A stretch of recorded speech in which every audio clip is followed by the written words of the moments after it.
Hello, what's up, Mamang Ganteng. Assalamualaikum warahmatullahi wabarakatuh. Di sini gue akan bahas lagi tentang setting akuarium ikan lohan ya. Jadi settingan terbaik untuk akuarium ikan lohan ya, karena masih banyak banget yang bertanya ya. Di sini video kali ini saya akan nge-share pengalaman saya ketika setting akuarium untuk ikan lohan. Di sini kita akan jelaskan secara detail ya. Detail dan spesifik, meskipun ada beberapa video yang sebelumnya mirip-mirip ini, tetapi ada beberapa poin yang ketinggalan dan video ini sebelumnya. Jadi saya akan bahas di sini secara komplit dan spesifik banget ya. Nah, untuk teman-teman semua yang bertanya tentang tank, ukuran tank, terus kalau dikasih pasir malang itu seperti apa, terus pasang batu di akuarium boleh atau tidak, lohan disatukan dengan ikan arowana boleh atau tidak, ikan dipasangkan dengan ikan sapu ya. Kalian tahu kan ikan sapu yang suka menyapu-nyapu dia di dalam tank ya. Nah, di sini kita akan secara komplit kawan, santuy saja ya. Oke. Let's go. Aduh, sorry batuk dulu guys. Poin pertama adalah ukuran akuarium. Nah, di dalam ukuran akuarium ini kita harus seimbang dengan ikannya ya. Jangan sampai ikan besar itu disimpan di tank kecil, ikan kecil disimpan di tank besar. Nah, ini bisa menjadi kesan fatal, soalnya ini akan mempengaruhi perkembangan ikan lohan sendiri. Ada beberapa patokan yang bisa dipakai oleh teman-teman ya dalam ukuran tank. Nah, untuk ikan lohan size 1-4 cm ini masih bisa disatukan, tapi harus lebih dari 5 ekor kalau bisa ya, biar gak berantem. Karena kalau disatukan dua ikan itu bisa head to head ya, alias berantem dan akhirnya salah satu ikan ada yang meninggoy atau dua-duanya meninggoy ya. Nah, untuk tank ukuran yang bisa disatukan ini adalah minimalnya itu 30 x 30 x 40 ya. Nah, terus untuk next ikan lohan size di 4-8 cm bisa dimasukkan ke dalam sekatan kalau kalian punya ya sekatannya ya. Ikan lohan ini dengan lebar sekatan itu 15 cm ya, umumnya itu 15 cm, tapi bisa diperbesar bisa diperkecil, itu tergantung kalian guys ya. Oke, next ikan lohan size 4 cm sampai 12 cm itu bisa di single tank dengan ukuran tank itu 30 x 30 x 40. Nah, ini adalah berdasarkan hasil pengalaman saya ya. Mungkin saja berbeda dengan teman-teman yang lain, cuman di sini saya pengalaman saya dan akhirnya ikan lohan itu berkembang dengan baik. Oke, the next ikan lohan size 12 sampai 8 cm bisa di single tank juga dengan ukuran tank itu 40 x 40 x 45. Nah, biasanya ini untuk ikan yang udah prospekan ya, ikan yang untuk kontesan ya, di size ya, size D itu ya bisa pakai tank ini. Dia perkembangannya itu lebih bagus guys ya, lebih cepat, apalagi jenongnya juga. Nah, terus ikan size besar 8 cm ke atas, 18 cm ke atas bisa disimpan di ukuran tank 60 x 40 x 45 ataupun 80 x 40 x 45 ya. Nah, tingginya itu minimal itu 40 ya, bagusnya tuh 45 atau 50. Itu untuk ukuran tanknya ya. Nah, terus yang poin yang kedua, isi airnya dengan rumus maksimal itu 5 cm di bawah tinggi akuarium ya. Nah, jadi si airnya itu jangan sampai atas banget ya, misalnya tanknya itu ukuran 45, nah tingginya itu 45, nah kalian pakai airnya itu 45 juga, itu kan akan luber dan kemungkinan ikan itu akan loncat bisa keluar. Nah, kalau untuk 5 cm ini agak aman lah, tapi kalau lebih aman itu 7 cm sampai 10 cm ya.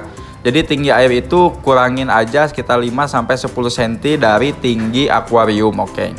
Nah, terus yang ketiga itu ganti air akuarium itu berapa kali sih yang bagusnya? Saya itu biasanya 2 minggu sekali. 2 minggu sekali itu gak full dikuras ya. Jadi dibuang itu sekitar 30%-an lah, dibuang 30%-an sampai dibersihin. Terus kalau kalian pakai top filter, nasi busanya itu diambil, dibersihin ya. Jadi jangan dibersihin di akuariumnya. Diambil keluar dari akuarium, dari filternya lalu dibersihin. Lalu simpan lagi. Nah, terus setelah diganti air itu harus pakai garam lagi gak? Kalau saya biasanya pakai garam lagi. Jadi garam laginya gak terlalu banyak, sedikit aja ya untuk memaksimalkan si pH airnya. Terus poin yang keempat, saya sarankan pakai top filter dengan mesin yang sesuai ya. Nah, sebenarnya yang kami itu udah dibahas tentang top filter, cuman di sini gak spesifik ya. Gak spesifik. Kalau di video yang sebelumnya itu ya, misalnya untuk ukuran tank ini pakai top filternya seperti apa, terus mesinnya seperti apa. Nah, di sini kita akan bahas. Oke, langsung let's go aja ke poin keempat guys.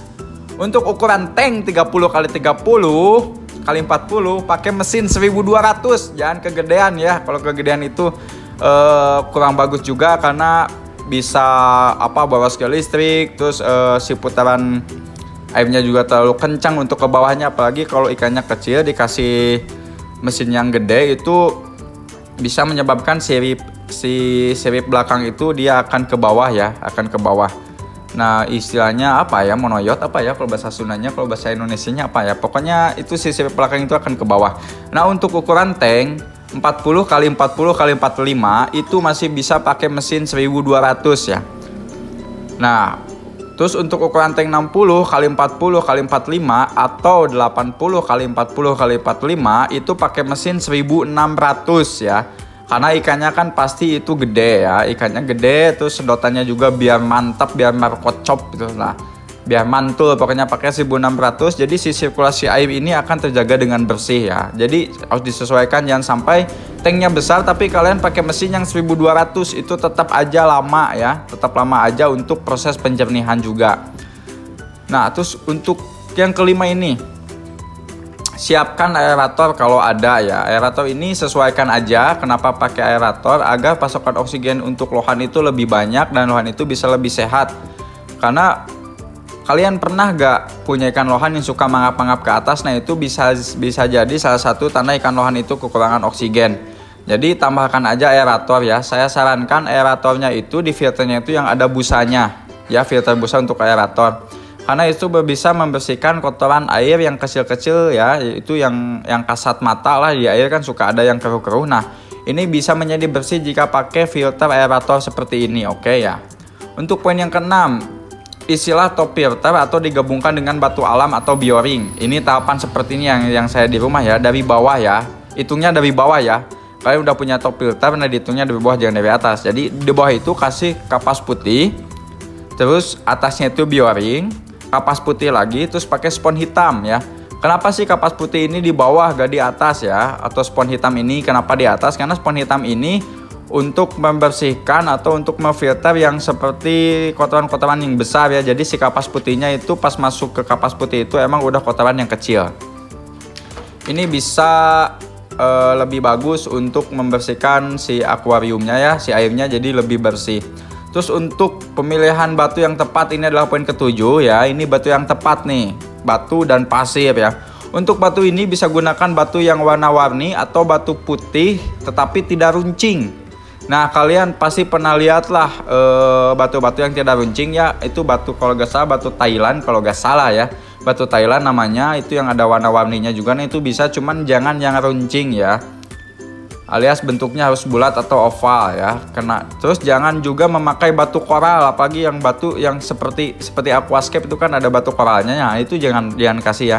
Itu bisa merusak bagian ikan ya, bagian badan ikan ya. Terus pasir malang juga. Pasir malang ada yang hitam, ada yang putih. Nah, jangan pakai pasir ini ya, karena itu bisa merusak ikan lohan juga di bagian kulitnya. Karena lohan terkadang suka menggesek-gesekkan badannya ke dasar akuarium, apalagi ketika lohan itu ada jamurnya ya, dia pasti ngegesek. Nah takutnya itu pas ngegeseknya itu ke bagian batu, jadi ikan kalian malah nambah sakit. Oke. Poin yang ke-8, temannya ikan lohan ya. Temannya ikan lohan ini bisa disatukan dengan beberapa ikan ya. Salah satunya itu ikan sapu ya. Ini yang paling banyak itu, paling umum itu dengan ikan sapu. Karena ikan sapu ini bisa membersihkan juga kotoran-kotoran di akuarium ya. Nah, kalau saya bisa memberikan rekomendasi, ikan sapunya itu yang albino, jangan yang hitam ya. Karena dengan albino ini dia lebih gesit istilahnya. Kalau yang hitam itu cahuleun lah. Cahuleun jadi diam-diam tanpa bekerja itu ya. Diam-diam melongo-belongo, capluk-capluk, gak rajin pokoknya. Biasanya yang rajin itu pakai albino. Jangan disatukan dengan ikan arwana, itu agak ngeri soalnya banyak kejadian ya. Akhirnya berantem, salah satu ikannya ada yang mati, oke. Poin yang 9, gunakan lampu yang disimpan di atas ya. Nah, lebih bagusnya di atas karena kan ada lampu yang dicelupin ke bawah. Nah, bagusnya itu simpan di atas aja lampunya ya. Itu bisa merek Resen atau merek apapun itu bisa, oke. Asal yang di atas lebih bagusnya. Terus warnanya warna putih. Untuk 10 ini hitam nih, penting gak penting ya. Mungkin kalian juga udah pada tahu ataupun yang belum tahu, untuk penggunaan hitam ini kalian juga disesuaikan dengan ukuran tank dan banyaknya air, liternya air, oke. Jangan sampai tanknya kecil tapi wattanya gede, itu bisa jebol ya, karena percuma juga gitu, gak optimal, itu hanya memboroskan listrik saja, oke. Nah ukuran tank untuk hitam ini adalah, kalau kalian pakai ukuran tank 30 x 30 x 40 cukup saja dengan 25 watt ya. Nah 25 watt di setting 32 atau 30 ya. Itu untuk panasnya. Terus ukuran tank 40 x 40 x 45 itu bagusnya pakai 50 watt. Oke, jangan 100 watt, itu terlalu boros dan percuma juga kalau beli itu gak optimal ya. Sebenarnya panas sih panas banget, itu bisa lebih bagus, cuman listrik kalian bisa disedot dengan ganas kalau pakai heater ini ya. Terus ukuran tank 60 x 40 x 45 ini bisa digunakan, ukuran heater itu adalah 75 watt atau 100 watt. Nah, karena heater ini bisa bikin jebol listrik, jadi kalian harus hati-hati saja ketika membeli heater ya, terutama dalam ukurannya. Terus dari mereknya, kalau bisa beli heaternya itu yang luarnya itu aluminium, jangan yang kaca ya, karena sering pecah kalau yang kaca itu ya, apalagi kalau kalian penggunaannya kurang bagus. Nah, kalau pingin tahu penggunaannya yang bagus itu bisa dicek aja di video sebelumnya. Oke, yang 11 ini poin terakhir ini, gunakan background yang cerah ya. Kalian kalau mau tahu background yang cerah itu bisa dicek aja di konten yang sebelumnya. Oke, let's go Mamang. Terima kasih banget buat kalian yang udah nonton video ini ya, udah memberikan effort, udah memberikan komentar, udah memberikan like dan share dan segala rupa. Kalau yang belum bergabung silakan subscribe. Terima kasih, bye bye.